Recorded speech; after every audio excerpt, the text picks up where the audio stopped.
Well, big news of the day coming out of Baltimore is the collapse of the Francis Scott Key Bridge. The video is absolutely frightening and astonishing.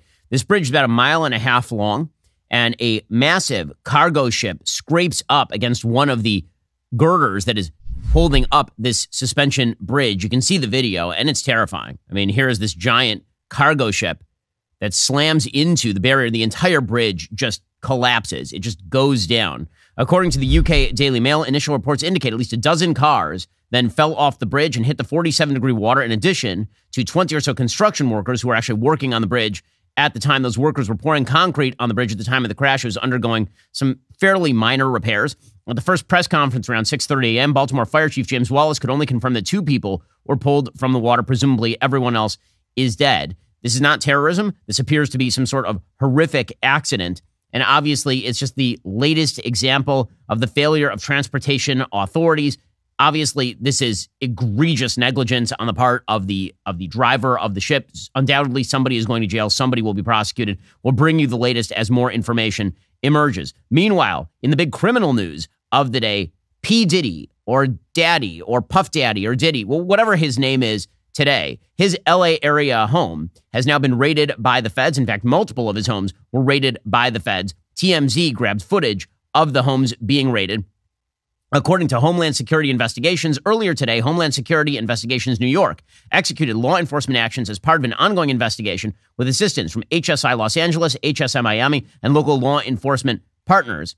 Apparently, the case is being handled out of the Southern District of New York, and it is tied to sex trafficking allegations which have been levied against Diddy in recent months from a variety of plaintiffs. Now, again, none of this is particularly shocking. There are people who have been talking about this for years. Katt Williams, the comedian, was recently back in January talking about how Diddy was going to go down very, very soon based on all of the allegations of sex trafficking and sexual impropriety going on regarding Diddy. And, you know, some of this obviously is just celebrity culture. Unfortunately, there are a lot of mainstream Hollywood celebrities who are engaged in sexual evils. That sort of stuff has been common in Hollywood going on a century at this point. So, you know, again, not a giant shock. The sex trafficking allegations, the extent of the sex trafficking, that's kind of shocking. Obviously, this also has to do with rap culture.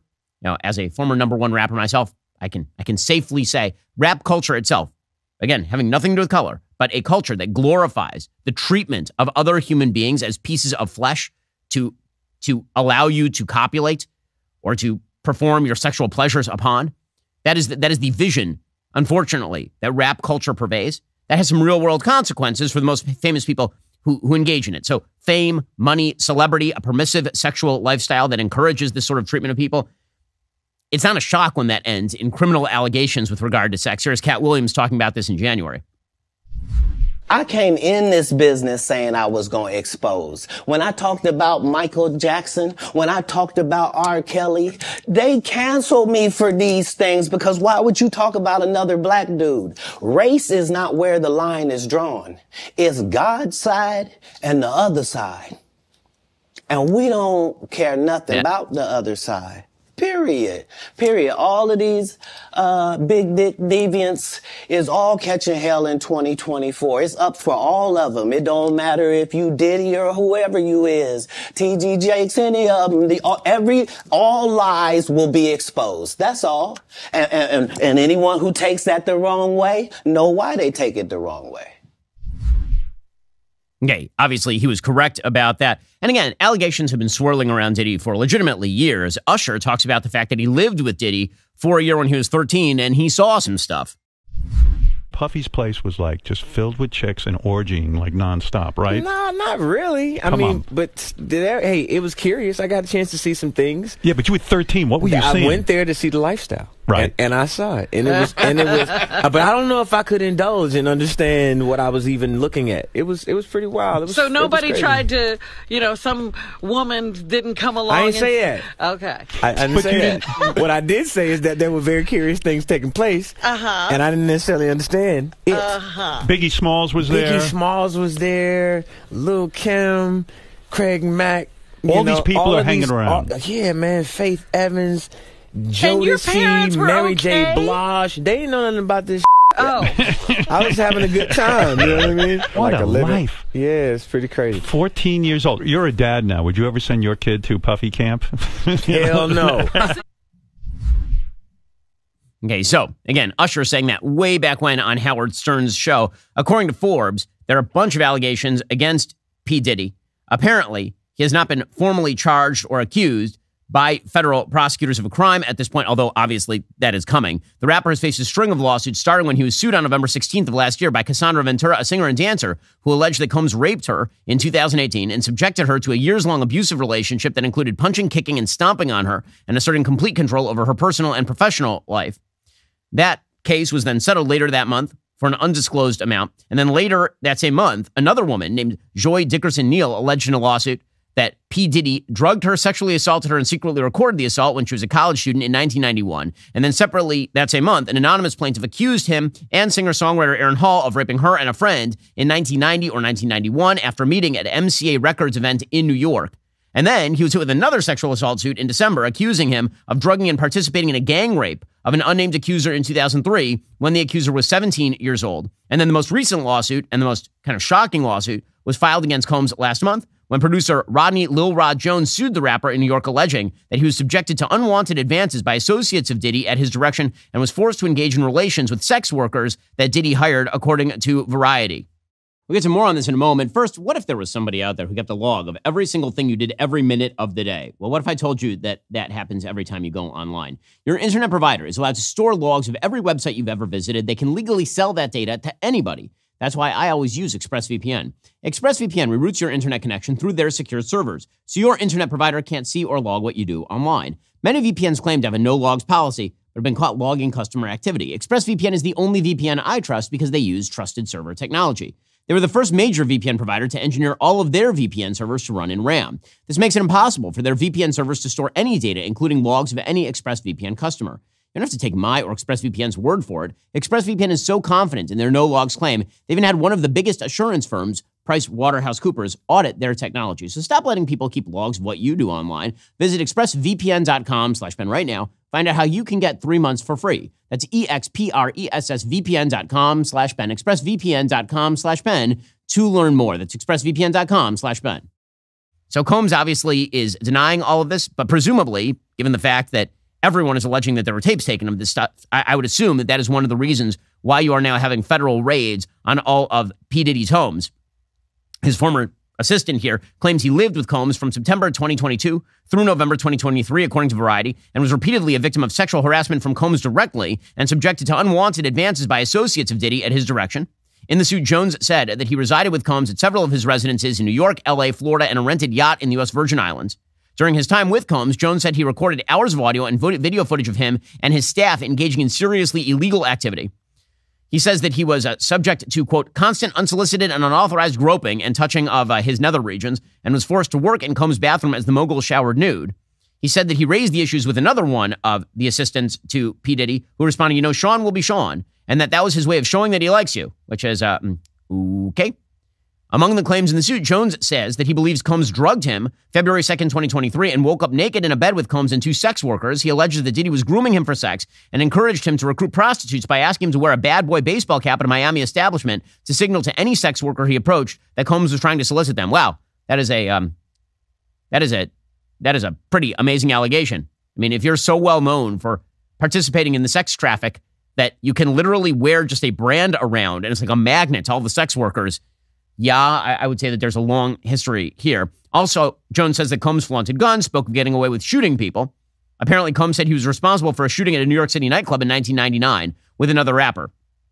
So all these allegations have led to Diddy apparently now fleeing the country also. According to Zero Hedge, Diddy was caught on camera pacing outside of a Miami airport. And then apparently his private jet took off shortly after his homes were raided. So apparently it's unclear whether he's still in the country or whether he is not in the country. Nobody really knows at this point. Bottom line is that the feds obviously are going to fully investigate this. Now, you're seeing a lot of conspiracy theories out there today, and it's always the same people who participate. It is odd how if you believe one conspiracy theory, you tend to believe literally all the conspiracy theories. That is the way this tends to work. And all the conspiracy theories tend to center around unnamed, unspecified people who are manipulating the system. And it can't just be that there are evil people who are participating in many evil things at any given time around the world, as they all are in cahoots with each other and there is some grand master scheme. And that all this is a way of shutting Diddy up before he can speak about his paymasters. Okay, well, when the evidence of that emerges, then let me know. Alternatively, P. Diddy is an incredibly rich, incredibly famous celebrity who's been able to sexually gallivant as he pleases for literally 30 years, and then he got caught doing it in criminal ways, which seems pretty plausible to me. I don't see why you need a conspiracy theory to exactly explain that one. But for folks who are conspiratorially minded, the answer is always the same. There's a conspiracy that explains everything. That is, frankly, a very peculiar way to live, that there's always a monster in the closet lurking behind the real monster. Maybe Diddy is just the monster. Maybe it's just that. You don't always need a conspiracy to explain everything, folks. In fact, you very rarely do. And meanwhile, in international news, the United States, under Joe Biden, has now officially attempted to turn on the state of Israel in its war with Hamas. How do you know that the United States is now doing the bidding of Hamas? Because Hamas is absolutely celebrating the Biden administration. Right now, like today, the Hamas terrorists are celebrating the Biden administration. Why? Well, because yesterday, the UN Security Council, which again, the United Nations is a trash heap. We should destroy the building in New York. We should salt the ground. The United Nations is a garbage heap. It has been a net negative for planetary security, pretending that Russia and China on the Security Council have the same interests as, say, the United States, France, and Great Britain is absurd. It's ridiculous. On its face, it's stupid. The idea that the UN has human rights councils led by places like Sudan and Iran demonstrates what a joke the United Nations is. The United States does not require the United Nations approval in order to do things, and we shouldn't pretend that we do. The United States should not parlay with evil countries unless it is in our interest to do so. In any case, the UN Security Council has typically been a place where Russia and China veto anything that comes through that is adversarial to their interests, and the United States has vetoed anything coming through that is adversarial to U.S. interests. Well, right now, Joe Biden's interest is in winning Michigan. I have never seen a president pandering to a pro-terror population more than Joe Biden is currently pandering to people who like Hamas in Michigan. It really is an insane thing to watch. Israel is engaged in a struggle for its survival on multiple borders, in the south against Hamas, in the north against Hezbollah. The Houthis are now firing missiles into Israel. And the Biden administration is like, yes, but what if we have to win Michigan? Absolutely pathetic. In any case, the United States had proposed originally some sort of Security Council resolution that would have made a call for a ceasefire contingent on Hamas releasing the 100 plus hostages. Many of those people are dead. I would assume that maybe there are 40, 50, 60 hostages still alive. But Hamas is currently holding at least 5 Americans hostage, and the United States decided to abstain from a UN Security Council resolution calling for a ceasefire unconditionally. The ceasefire says that it is calling separately for a release of the hostages and a ceasefire, but it does not say that it is calling for a ceasefire conditional on the release of the hostages. The United States decided that it wanted to abstain from that, presumably in order to win those wavering votes in Dearborn, Michigan. Now, again, the idea that voters in Michigan who are overtly pro-Hamas in many of these cases are going to be bought off by Joe Biden abstaining from a UN resolution is absurd. It's not going to work. It's also an idiotic idea given the fact that Joe Biden has already signaled he's more anti-Israel than, the guy he's running against, Donald Trump, the most pro-Israel president in American history. So if you think those Dearborn, Michigan voters are going to vote for Donald Trump, you had your mind. They're going to vote for Joe Biden because Joe Biden's party is the party of Rashida Tlaib. We'll get to more on this in a moment. First, let's be real. French fries are the only good vegetable, but they're not actually like healthy vegetables. Balance of nature, fruits and veggies. That's the most convenient way to get whole food ingredients daily, like the vegetables that actually count. Balance of Nature uses an advanced cold vacuum process that encapsulates fruits and veggies into whole food supplements without sacrificing those natural antioxidants. The capsules are completely void of additives, fillers, extracts, synthetic pesticides, or added sugar. The only thing in Balance of Nature's fruit and veggie capsules are, like the fruits and the veggies. Balance of Nature helps our bodies obtain the necessary nutrients for proper functioning. Replacing deficient nutrients can increase energy levels and provide other health benefits.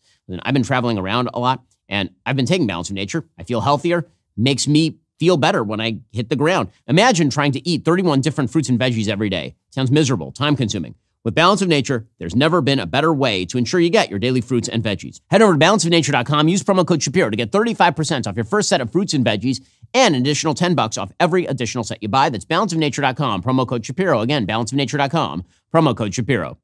In any case, the UN Security Council, according to Axios, passed on Monday morning a resolution demanding an immediate ceasefire in Gaza during the month of Ramadan. And again, this is so pathetic. I'm sorry, this is garbage. This notion that terrorists, radical Islamic terrorists, can launch attacks on the Jewish state on every one of its major holidays, the Yom Kippur War, on Simchat Torah, and that's totally fine. But Ramadan's so holy that only Muslims can attack Jews during Ramadan. Muslims can also attack other Muslims during Ramadan, as it turns out. But the West has to be so, oh man, Ramadan. Well, I mean, they are fasting from morning till evening, these Islamic terrorists. There are many Muslims, who are not terrorists, obviously, who are fasting during Ramadan. But that's not who we're talking about right here. We're talking about Israel supposedly refraining from killing terrorists because the terrorists are celebrating Ramadan or some such. This is the first resolution demanding a ceasefire to pass at the UN Security Council. The U.S. abstained rather than using its veto, so they sort of halved the baby.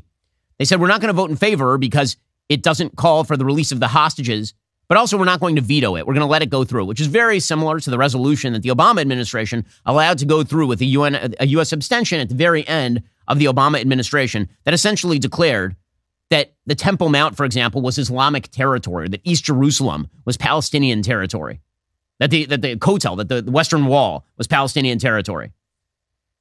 China and Russia had vetoed a U.S. proposal on Friday because the U.S. insisted on linking the ceasefire call to a hostage deal and condemning Hamas. This current resolution does not condemn Hamas, does not mention October 7th, does not call for release of the hostages, at least making the ceasefire contingent, and the U.S. abstained. Why? Because, again, they are seeking to put pressure on the state of Israel not to go into Rafah and to show those voters in Michigan that there is a large gap between the American administration and the Israelis. Hamas welcomed this.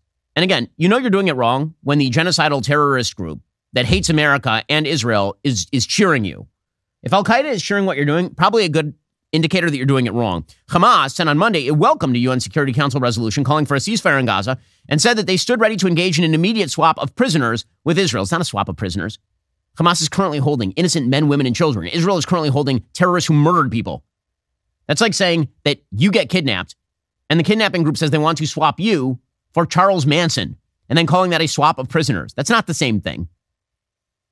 Now, Hamas is super happy about this. Why are they particularly happy?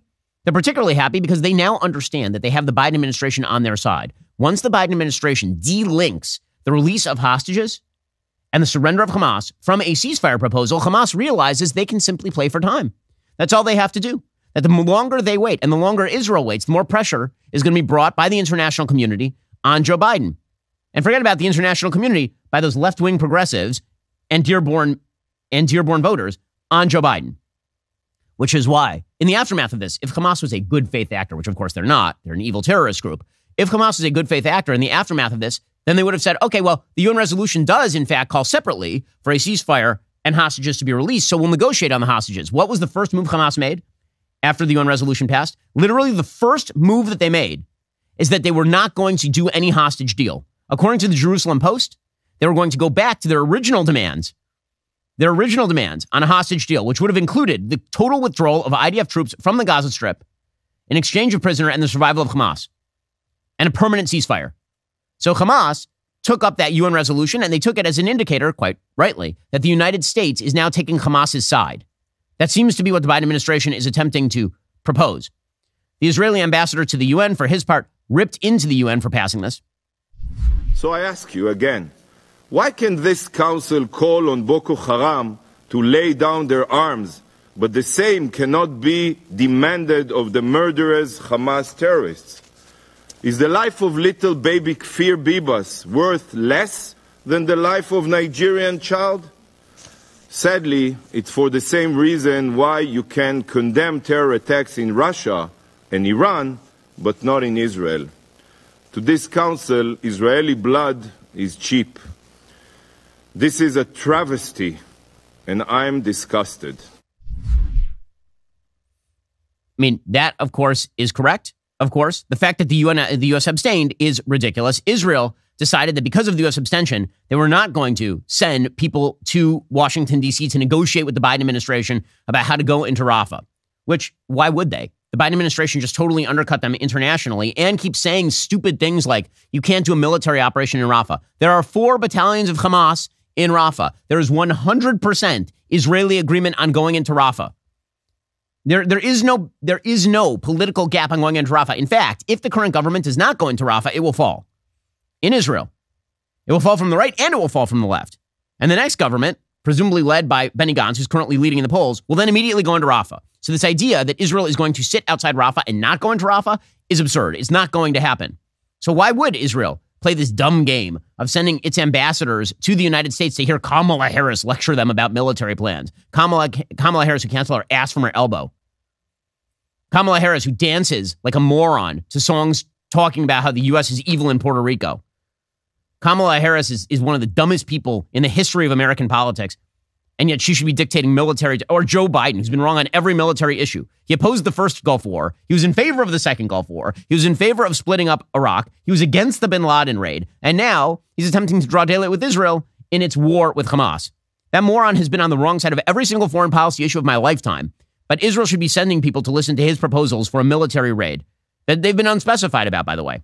We'll get to more on this in just 1 second. First, experience the thrill of sports betting with Bet Online because it's March Madness. Picture the excitement of watching your favorite basketball team or athlete compete with the added thrill of having a little bit of a stake in the outcome. A whole new level of fun. If you're not a basketball fan, Bet Online offers practically any bet you can imagine. Producer Jake has been using Bet Online every week. He's been having a blast betting on March Madness. So while you're watching your favorite team, why not spice things up just a little bit with a friendly wager? You might find that it takes your love of sports to a whole new level. Go to betonline.ag to place your bets today. Use promo code BEN for a 50% instant deposit bonus of up to $1,000. That's betonline.ag. Use promo code BEN. BetOnline, the options are endless. It's March Madness. Never been a better time to maybe try it. See if it's a little bit of fun. Go to betonline.ag, place your bets today, and use promo code BEN for a 50% instant deposit bonus of up to $1,000. Once more, betonline.ag. Use promo code BEN.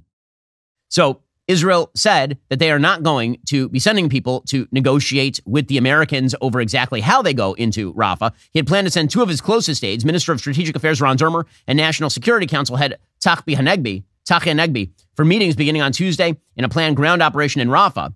The U.S. has tried to head off the operation out of concern it could cause extensive casualties. Cancellation of the talks marked a significant setback for the White House, which strongly backed Israel's Gaza invasion when it started nearly 6 months ago, but is now urging that Israel fundamentally rethink its approach to Rafah without actually explaining what the hell they want Israel to do. Again, if the Biden administration has a magic wand to offer Israel, and they can use a Harry Potter spell to get rid of all the terrorists, I assume that Israel will take them up on that. But that's not what they are doing. Meanwhile, this is Joe Biden, who, again, for political reasons, is attempting to attack. I mean, he deployed Chuck Schumer to literally attack the elected government of the state of Israel in the middle of a war. That's what he did. And then he's playing stupid. The amount of gaslighting currently in American politics, it's why the most sane among us are people who are not engaging politically on a day-to-day level. If you engage politically on a day-to-day level in the United States right now, you will lose your mind because the amount of gaslighting is so intense. It is Joe Biden who has politicized this relationship, obviously. So when Israel says that they are not going to send an ambassador to listen to the ministrations of John Kirby and Lloyd Austin from his sickbed about how to go into Rafah, that's not Israel politicizing this thing. That's the Democrats. The Democrats have been playing this game for weeks. Chuck Schumer goes to the floor of the Senate, says that Bibi Netanyahu needs to be ousted and is an obstacle to peace in the same way that Hamas is an obstacle to peace. And then Netanyahu responds by saying, "Can I speak to the Senate Democrats?" And Chuck Schumer says no. And then the Senate Republicans invite Bibi, and he says, sure. And then Schumer says that Bibi is politicizing. This gaslighting is insane. So here was John Kirby gaslighting yesterday, the spokesman for the National Security Council. The president makes decisions based on the national security interests of the United States. And this decision to abstain on this resolution is in keeping with the national security interests of the United States. And quite frankly, it's in keeping with the national security concerns of the Israeli people. Oh, really? Is it? I mean, why don't you go speak for another sovereign country? Why don't you? That makes perfect sense. He then suggested that the Biden administration was perplexed at why the Israelis had canceled their meetings. Are you perplexed, though? Are you? What was the president's reaction to the decision by Netanyahu not to send an Israeli delegation this week? I got to tell you, Steve, we're kind of perplexed by this. A couple of points that need to be stated and, in fact, restated. Number one, it's a non-binding resolution, so there's no impact at all on Israel and Israel's ability to continue to go after Hamas. Number two, as I said in my opening statement, it does not represent a change at all in our policy. It's very consistent with everything that we've been saying we want to get done here. And we get to decide what our policy is. The Prime Minister's office seems to be indicating through public statements that we somehow changed here We haven't. You did. Literally last week, you wouldn't agree to a UN security resolution with these specific terms, and then you switched, obviously. So again, the gaslighting is unbelievably strong. Now U.S. officials are saying that Netanyahu is provoking a public rift with the United States, when it's precisely the opposite. Netanyahu's policy has been perfectly consistent this entire time. It is a policy that is also agreed to by Gadi Eisenkot, who's one of the leaders of the opposition, and Benny Gantz, who is the leader of the opposition parties in Israel. I mean, they're lying to you. John Kirby is lying to you. Joe Biden is lying to you. And then they're sending out their little minions to lie to Axios. According to Axios, on Sunday evening and Monday morning, White House officials held discussions with Netanyahu's aides about the UN resolution and told him the U.S. was likely to abstain. The White House told Netanyahu's aides during these discussions the U.S. abstention is not a policy change and stressed the Biden administration doesn't see the resolution as binding. Netanyahu said in a statement on Monday he made clear to the Biden administration Sunday night he does see it as a change in U.S. policy. He also threatened to cancel an Israeli delegation trip to Washington to discuss the Rafah operation if the U.S. did not veto the resolution.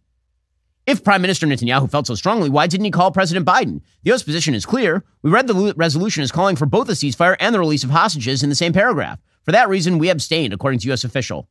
And they say that they are perplexed. You're not perplexed. If you were perplexed, then you wouldn't have abstained. You would have vetoed. Again, now, the real answer to all of this is Donald Trump's answer. When it comes to foreign policy, Donald Trump is the best foreign policy president of my lifetime, bar none. There is no question about this. We'll get to more on this in just a moment. First, do you owe back taxes or still have unfiled returns? Not only is owing back taxes stressful, but the IRS has also become more determined than ever to get your money. The IRS's chief data and analytics officer revealed they're focused on an enforcement project with an average return on investment of about $6 for every $1 spent. They're targeting individuals and businesses that currently owe back taxes or haven't filed their returns first. Tax Network USA is the nation's leading tax relief firm, and they know the tax code and they'll fight for you. With a record of negotiating over $1 billion in tax relief for their clients, their team is knowledgeable in handling any type of tax issue. Whether you owe $10 grand or $10 million, they can help. Even if you don't have all your personal or business records from over the years, they can get you filed up to date. Facing the IRS without a professional, that would be a dumb thing to do. Instead, contact Tax Network USA for the best strategic advice to help reduce or even eliminate your tax debt. Call today, 1-800-245-6000, or visit their website at tnusa.com/Shapiro. They'll give you a free private consultation on how you can settle your tax debt today. That's tnusa.com/Shapiro, tnusa.com/Shapiro. Despite the rate cuts anticipated by financial experts, inflation continues to rise. The United States is grappling with a staggering debt of $34 trillion that is increasing literally every day. We're going to have to print more money. We're going to have to increase taxes. That's going to be bad for the economy. Listen, you can bury your head in the sand or you can actually do something about all of this. Consider diversifying at least some of your savings into gold with Birch Gold Group. As a leading dealer of precious metals in the United States, Birch Gold is committed to helping you discover how gold, silver, and other precious metals can help protect your lifestyle in the face of current and coming economic instabilities. Birch Gold makes it super easy to own gold. They'll help you convert your existing IRA or 401k into a tax-sheltered IRA in gold. You won't pay a penny out of pocket. Gold is part of my savings strategy, and I buy from Birch Gold. They've been the exclusive gold partner of the Daily Wire for over 7 years now, literally helping thousands of our listeners. They can help you too. Text Ben to 989898. Get your free info kit on gold. Then talk to a precious metal specialist about protecting your savings from persistent inflation with gold. Text Ben to 989898 today. So Donald Trump was asked about what Israel should do, and he said, just go and finish it, which is the correct answer. Israel never should have taken its time, because the reality is that Hamas never had the military weaponry to compete with the IDF. All they had was the sad, sack, pathetic left-wing media in the United States and abroad who were going to do the work of Hamas over time. And so Israel should have just gone fast and they should have gone hard, because the reality is they were going to get condemned no matter what by these same exact people. And being careful and taking their time obviously has earned them zero benefits. The only reason they would do that is because Israel is in fact attempting to do the moral thing and preserve civilian life. But from a PR perspective, obviously Israel would have been better off doing everything within the first 3 weeks after October 7th. Trump says at this point, just go and go hard and finish it, which is correct. When I saw October 7th, it was one of the saddest things I've ever seen, because there was no reason for it. They would have never, ever done that for two reasons. Number one, they were broke. And number two, I was the president. They would have never done that because they knew there would have been very big consequences. All right. That being said, you have to finish up your war. You have to finish it up. You got to get it done. And I'm sure you'll do that. And we got to get to peace. You can't have this going on. And I will say Israel has to be very careful, because you're losing a lot of the world. You're losing a lot of support. But you have to finish up. You have to get the job done. And you have to get on to peace. You have to get on to a normal life for Israel and for everybody else. I mean, that is right. That, by the way, is correct. And everybody knows that that is correct. The only reason, by the way, that Israel's been going slow is because Joe Biden is the president of the United States. If Donald Trump were the president of the United States, he is correct. This wouldn't have happened because Iran was in a box and peace was breaking out in the Middle East because of the United States' attempt to broker things like the Abraham Accords. If Trump had been reelected, within 2 months, Saudi would have signed on to the Abraham Accords and all of this would have been forestalled. But put all of that aside, the reality is that Israel should, at this point, just finish the job in Rafah. It would be better for the United States if they would. They need to finish off Hamas. They need to do it fast because the faster they do it, the less likely it is that Hezbollah jumps into the war. The more they see Israel hesitate, the more likely it is that Hezbollah feels that they are going to be able to push the Biden administration into doing nothing when things escalate in Israel's north, which at this point is extremely likely to happen. And meanwhile, speaking of foreign policy catastrophes under Joe Biden, Vladimir Putin is upping the game in Ukraine. He's doing so on the basis of an attack by ISIS-K on Moscow. So just to be clear about this, Vladimir Putin is an authoritarian liar. People who are standing for Vladimir Putin are not doing the United States any favors. Vladimir Putin is a very clever, very savvy, and very smart international player with an agenda all his own. And that agenda does include territorial expansion. That agenda is historically driven. He made that very clear in his interview with Tucker Carlson. The first 30 minutes in which he launches in to this extensive discussion of Russian history from a deeply imperialistic perspective, ignoring hundreds of years of history with regard to Ukraine and Poland, for example, in order to achieve the net effect, which is that Russia really has a claim to lots of other people's territory. Vladimir Putin will use any excuse necessary in order to maintain the public's desire in Russia to go into Ukraine even harder. And so he is now manipulating this ISIS-K attack on Moscow that the West warned him about into an attack on Ukraine. So, according to the Washington Post, Russian President Vladimir Putin said on Monday that the deadly attack on a Moscow concert venue was carried out by radical Islamist actors, but he continued his earlier attempts to pin it on Ukraine. He cast doubt on whether a branch of ISIS had orchestrated it, saying there were many unanswered questions, including whether the United States was covering up Kyiv's role in the assault. And believe you me, there will be plenty of people who are, shall we say, friendly to the Putin regime in Russia for financial reasons or otherwise, who will mirror whatever propaganda he spits out at this point. Putin said, quote, "We know that the crime was committed by radical Islamists. We also know that the U.S. via various channels tries to persuade their satellites in other countries that according to their intel, there is allegedly no Kyiv trace in the Moscow terrorist attack and that it was carried out by members of ISIS." Well, I mean, to be fair, it was ISIS-K that literally claimed responsibility for it. He added, "We know whose hands had committed this atrocity against Russia and its people. We're interested in those who ordered it. We need to get answers to many questions, like are radical and terrorist-linked Islamist organizations really interested in striking Russia, which stands for a fair solution to the exacerbated conflict in the Middle East?" Putin then implied that Ukraine would benefit from carrying out, quote, "an act of intimidation against Russia," which is absolutely absurd. The notion that Ukraine benefits internationally from carrying out a mass assault on a theater in Moscow via ISIS affiliates is totally nut job stuff. That's conspiratorial kookery. But Putin knows that there are plenty of conspiratorial kooks on Twitter/X. Now, honestly, people, if you're on Twitter or you're on X, it's a good source for a lot of information. Also, you should go outside and touch grass once in a while. I mean, seriously, it's a place that is filled with crazy people. So you should go outside and you should touch the grass just every so often. Meanwhile, the Russians are out saying that Joe Biden is, quote unquote, bailing out Ukraine by blaming ISIS for the massacre. That is literally the position that they are taking. That because the United States is not going along with the lie that Ukraine is responsible for all of this, this is somehow bailing out Ukraine. That's according to Russian Foreign Ministry spokeswoman Maria Zakharova. She published an outraged screed on Sunday claiming the American government was bailing out Ukraine by blaming the Islamic State terrorist organization for the massacre of over 130 people at a concert hall outside of Moscow on Friday, according to Breitbart. Now, anybody who falls for this trick, honestly, if you're foolish enough to fall for Russian propaganda at this point, and just because the left-wing media claims that everything is Russian propaganda does not mean that nothing is Russian propaganda. This is Russian propaganda because they're literally propagandizing and saying lies, believing that people will swallow it. Again, when you talk about the gaslighting that is so prevalent in modern-day American politics, all politics at this point is totally reactionary.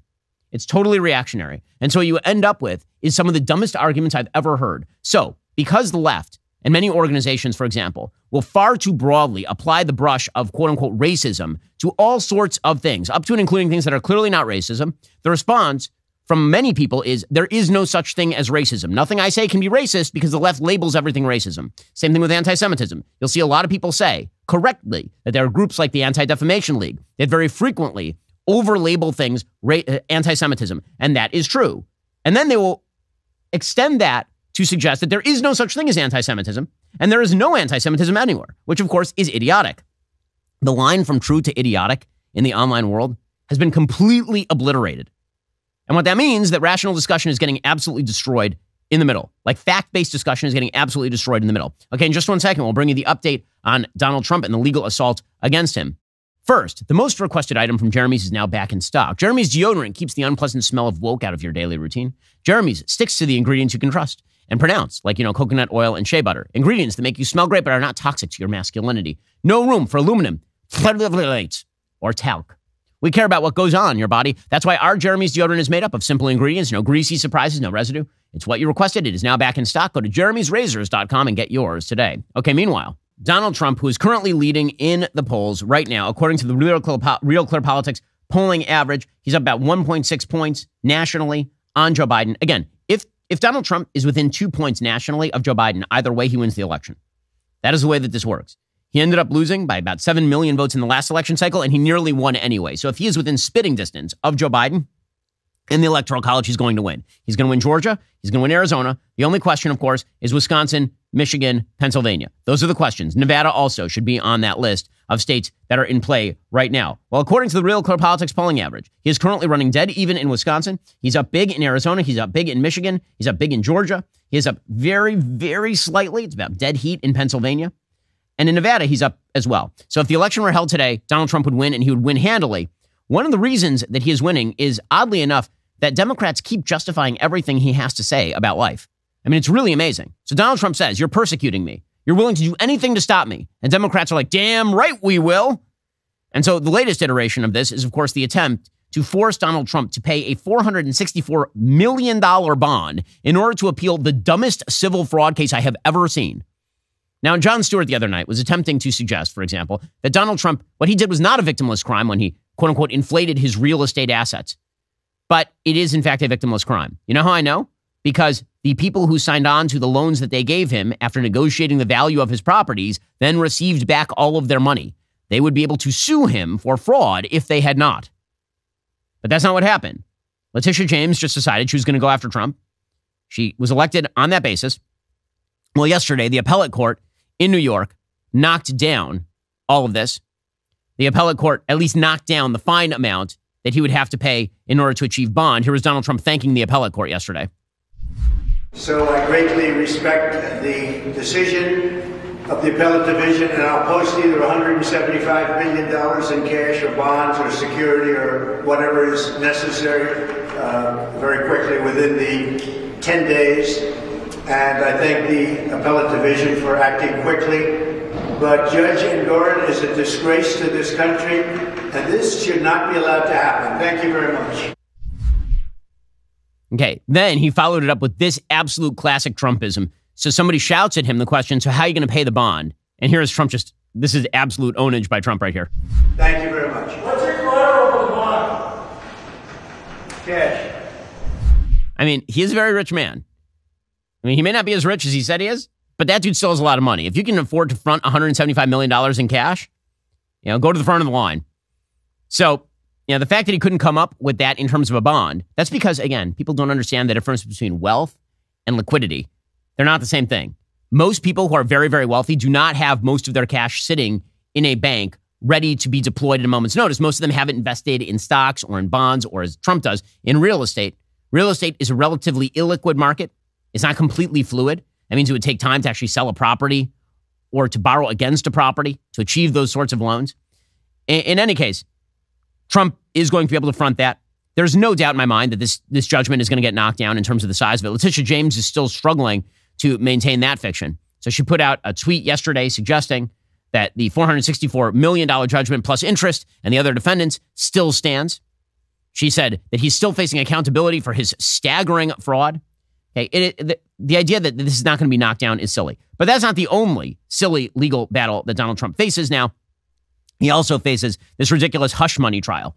Okay, so remember, the hush money trial, this is the dumbest case that Donald Trump is facing. There are many, many stupid cases that Trump is facing, ranging from Fani Willis in Georgia, who couldn't stop stooping the other members of her legal team, to this particular case in New York. This particular case in New York is absolutely absurd. This is the case where Donald Trump supposedly deployed Michael Cohen to pay off Stormy Daniels to keep her yap shut when it came to him having a short-lived affair with her, having stooped her once, and then she tried to sell that to literally every outlet in imagination because she is, of course, a good and moral person who ought to be featured in documentaries as a resistance hero. And Donald Trump apparently had Michael Cohen pay her off, and then he didn't use campaign finance laws, or he should have used campaign finance laws. The feds aren't prosecuting him, but the state of New York is going to prosecute him for a state felony based on a federal non-prosecution. That is what this case is. They literally took a non-prosecutable federal case and tried to wrap it into a state felony prosecution. That's what that particular case is. Well, now that criminal trial is going to go forward. It's going to apparently begin April 15th. That's what the judge is keeping the date as. Trump points out correctly that this is election interference. Here he was. This is a case that could have been brought 3.5 years ago. And now they're fighting over days because they want to try and do it during the election. This is election interference. That's all it is. Election interference. And it's a disgrace. We'll obviously be appealing. But this is a pure case of voter intimidation and election interference. And it shouldn't be allowed to happen. He is absolutely right about all of that. He says none of this would be happening to me if I wasn't running for president, which is 100% true. For his entire career, 0 prosecutions. He runs for president again. Every prosecution that anyone can find. And remember the words, should have been started 3 years ago if they were going to start it at all. And then you wouldn't be quibbling over what week it's going to, in days. They're quibbling over days and hours. They wouldn't be quibbling at all. They never started it. And you know why they didn't start it? Because they didn't know I'd be running. And they didn't know how well I'd do. And if I were not running or if I were doing poorly like everyone else has done, because they're all gone, they're all knocked out except for crooked Joe Biden. If I were doing poorly, this wouldn't be happening. None of these trials would have been happening. If I wasn't running, they wouldn't be happening. Okay. Then he pointed out that, in the state of New York, you got some other problems here. And me paying money to Stormy Daniels is not one of those problems. Here's Donald Trump pointing that out yesterday. We're being tried for something that's not even a crime. They say at most it's a misdemeanor, but there's no misdemeanor either. So we have violent criminals that are murdering people, killing people. We have drug dealers all over the place, and they go free and they can do whatever they want. But they go after Trump when there's not even a crime. That, of course, is true. By the way, when he says they got a problem in New York City, well, yes. According to the New York Post, attacks in the New York City transit have jumped a massive 50% as subway murders surge, according to the statistics. The number of attacks on trains that left victims injured jumped 53% from 2023's 570 felony assaults to the 373 reported in 2019, according to stats. Those 200 extra felony assaults means attacks resulting in substantial injury accounted for 25% of 2,285 major crimes reported on trains and in stations in 2023. So people are getting beat up on the subways, but you got to make sure that Donald Trump didn't, almost a decade ago, pay Stormy Daniels to shut up. That obviously is a major, major priority. I believe this is going to help Trump. I do. It didn't just boost Trump in the primaries, which it obviously did. Again, go back and look at the polls. Once Trump was searched at Mar-a-Lago, his polls surged. But I think it's going to help him in the general because Trump's obvious answer, which is, you guys are targeting me because you don't want me to win, it's clearly true. And the Biden administration sounding off on these legal cases, which they continue to do, is underscoring all of that.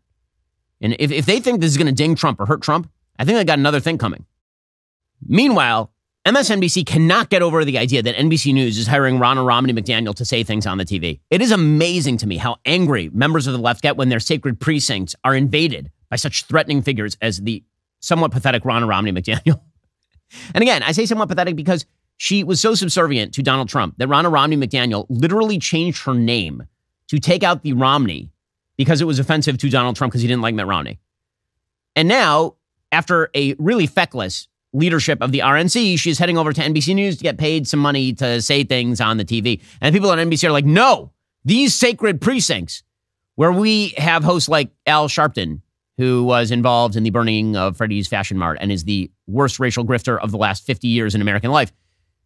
We can't have Ronna Romney McDaniel here. That's too much. So, for example, MSNBC's Miko Brzezinski and Joe Scarborough are very, very upset. The sacred precincts of MSNBC must not be violated by the presence of one such as Ronna Romney McDaniel. We learned about the hiring when we read about it in the press on Friday.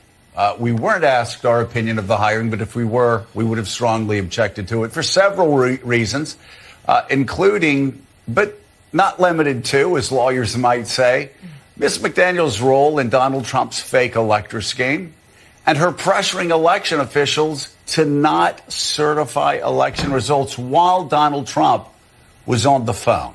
To be clear, we believe NBC News should seek out conservative Republican voices to provide balance in their election coverage. But it should be conservative Republicans, not a person who used her position of power to be an anti-democracy election denier. And we hope NBC will reconsider its decision. Okay, by the way, I should point out at this point, Ronna Romney McDaniel has not been prosecuted in any court of law. That has never even been discussed, honestly. And as far as their contention, they would love to see more conservative Republicans on the air over at MSNBC. By conservative Republicans, they apparently mean only the kinds of people who would never vote for Donald Trump under any circumstances. The number of actual Trump voters who are hosted on MSNBC is extremely limited. And there's a reason for that. Meanwhile, Rachel Maddow just went nuts. Rachel Maddow, who is the spokesperson for morality over at MSNBC and is, of course, a far-left hack. She was so insulted. How could... No, this place, the walls must be guarded over at MSNBC. No, don't let Ronna Romney McDaniel, that threat to the Republic, in the door. Here's Rachel Maddow going nuts.